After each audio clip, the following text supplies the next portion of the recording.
Hello everyone and welcome to the latest Motec webinar. My name's Mark McCoy and I'll be your webinar host for today. Our subject is retrieving and sending ECU tuning files. So basically on your laptop, if you have Motec software and you've tuned your car, you've effectively got two parts to the software. One is the actual tuning software itself, and specific to your car or your ECU or your tune, you have a tuning file which contains all the details of what you've tuned. So basically we're going to talk about different ways of retrieving and sending them, so pulling it out of the ECU and then maybe sending it or receiving it via email. So our subjects for the day are pretty much starting with how to plug into the actual ECU, how to pull the file or retrieve the tuning file from it, where does it go on our laptop, some file details of what the more or less the names and various bits of the name mean, how to email it or receive it via email, and then ultimately sending that back to the ECU. So to start with, to connect to our ECU, and we're talking about the 100 series ECUs today, and we'll also this is all quite relevant to the later M84 ECU as well. We're not really including the M4 and the M48. So it's a CAN device. We can talk to it with two different devices or cables. One is the CAN cable on the left, and the other one is the UTC on the right. Now the CAN cable is reasonably uncommon these days, but it used to just plug into the D25 printer port on the laptop. It seems as though they've pretty much been phased out on all laptops these days. The UTC now uses a USB connection, so the little box there converts CAN into a USB format, and we just have a USB cable from there up to our laptop, and it's all USB to suit pretty much every laptop you get these days. Just to note, depending on either cable, on the left there we have the vehicle loom, so that's the connection that should be in your car dangling out of the loom somewhere for your 100 series or your M84 ECU. Now you can see on the other side, the top one there is the CAN cable and the bottom one is the UTC, so obviously either of those will plug into your vehicle port. So there's no real specific way you need to connect all these things. Basically, one suggestion is simply plug in. I've got my photos from the left to right down the bottom there. That's me plugging my UTC into the M800 loom in my car. Next along, USB plug goes into my laptop. Now I can do this with the software open or the software closed, the ECU on or the ECU off. It doesn't really matter. So just plug it in, and whether you've got the software open or not doesn't really matter. Whether you've got the car on or not doesn't really matter. Obviously, once we want to actually talk to the ECU, we need the car turned on. So once we turn that on and we've got our cable connected, we've got some detail that comes up on the screen that won't appear when the car's off or the cable's unplugged.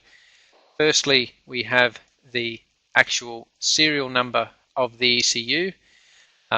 If you don't know what your serial number is of your ECU, I suggest it'd be a good idea to either have a look and, well, either remember it or write it down somewhere just in case you lose your ECU or it gets stolen or something like that. That serial number is hard-coded into the ECU and cannot be removed or changed. So it's always a good idea whenever we're dealing with customers over the phone about an ECU problem or something like that, we always get them to quote the serial number, so then we've got a bit of information on what the ECU is and where it is. Also, you'll get a list of whatever upgrades are enabled in that ECU. Now if you've just bought a standard ECU, what it's going to have is it's going to have the M800 enable or 400, 600 or M84 and whatever options you've had enabled. The other thing it will have is down in the bottom corner. Once it's connected, it will have a little message and it'll tell you basically the M800 is connected and it's connected with version 3.52p, in this case software. So that should match the software that you've got on your laptop. If it doesn't match, or there's too much of a difference in software, you won't get to this stage, but the laptop will tell you that it sees an ECU, but it's the wrong version of software, so you might just have to go download the correct version from our website.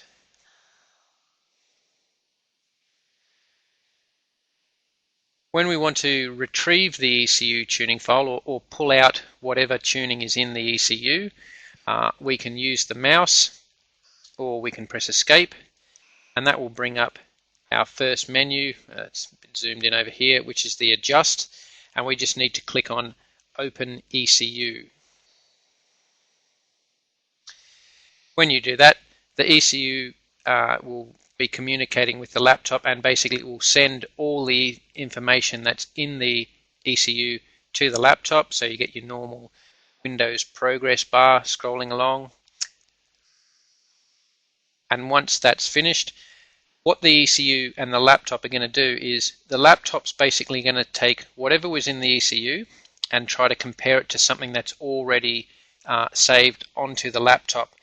Now in this case, we're basically saying that whatever's in the ECU matches a file that's already on the laptop, which basically means that laptop was probably used to tune that car.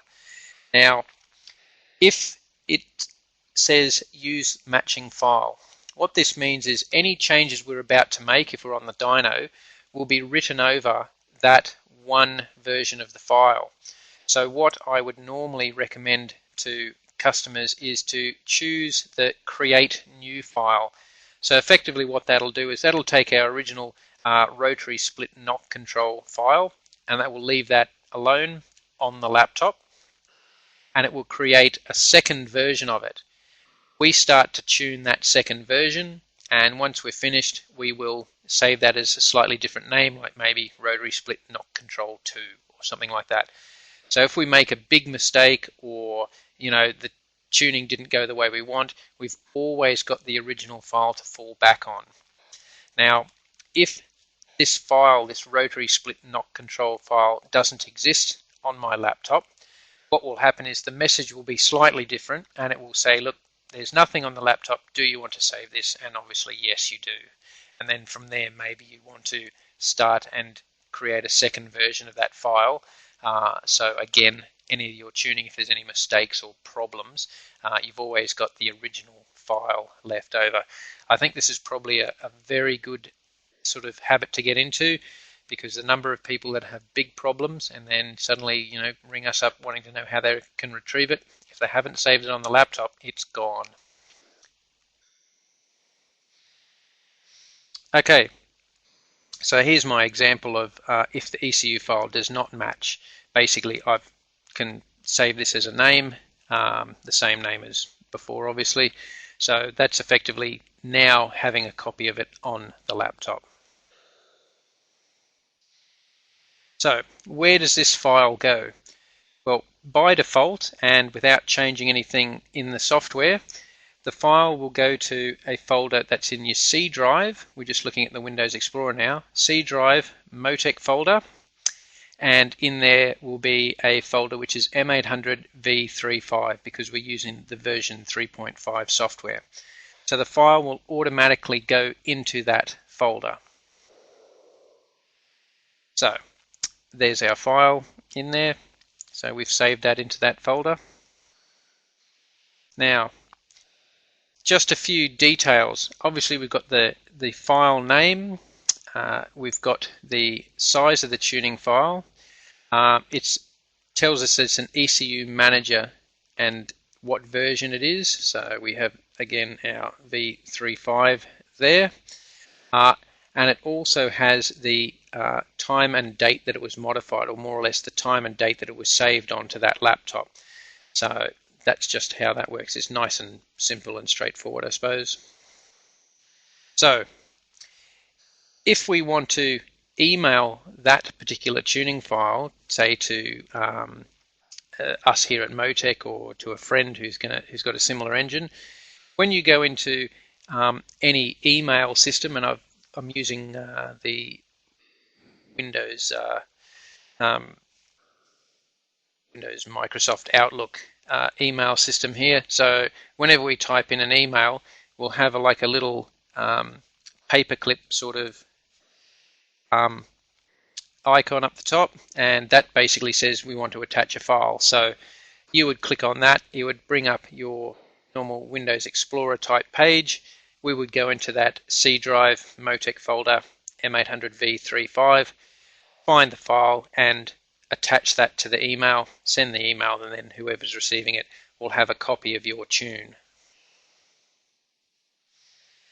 Another option is if you want to do this through the actual Motec ECU Manager software, you can do this offline if you want. If you go to Adjust again and Open File, what we can do is we can right-click on the file, and then with sort of with any Windows program, it'll give us the option to send to, and we can basically say to a mail recipient, so someone's email address. So there's just a couple of different ways that we can attach that tuning file to an email. When we're receiving this tune file via email, like maybe you've sent it to me, I've modified it a bit and then sent it back, you'll get your email back and it'll have the new file attached. It's just a simple matter, again, like fairly convenient Windows sort of program. We can right click on that file name and we'll get the option to save as. So, simple matter of it will pop up with our Windows Explorer type screen. Save it into, again, C Motec folder M800V5, simply copy and paste it into there, and then in your ECU Manager software, that file will now be available. So, we have this new file. I want to send it to the ECU. Again, in our ECU Manager software, it's a simple matter of clicking on our file up at the top. Again, you can just simply use the escape key that will bring up this first menu option, and now send file to ECU. That again, as you would expect, brings up our Windows Explorer type page. We simply run down the list and you'll notice this will automatically open up that M800V35 folder. That's where you put it. You just simply run down the list to the file that you actually want to send to the ECU, click on it, and away she goes. Again, you'll get the nice status bar, Windows status bar. It will send the file to the ECU. So, I hope that clarified some things for people. Yeah, it's a question we get quite a lot of what we actually do with these files and how do we send them and such, and what do we do once we receive them. So, as always, the webinar information, or this webinar, has been recorded. You can go to our website and simply download and watch it, and if you feel like, if you can send it on to other people who you think may need this information, that'd be great. Also, as always, if you want to join our Motec forum, so we've got a web forum, so if you need some information and we've all gone home for the weekend or something like that, you can post your question on the forum, and there's a lot of smart people out there around the world, so different time zones, and they can possibly answer your question. So thanks again for attending, and hope to see everyone in our next webinar. Thanks.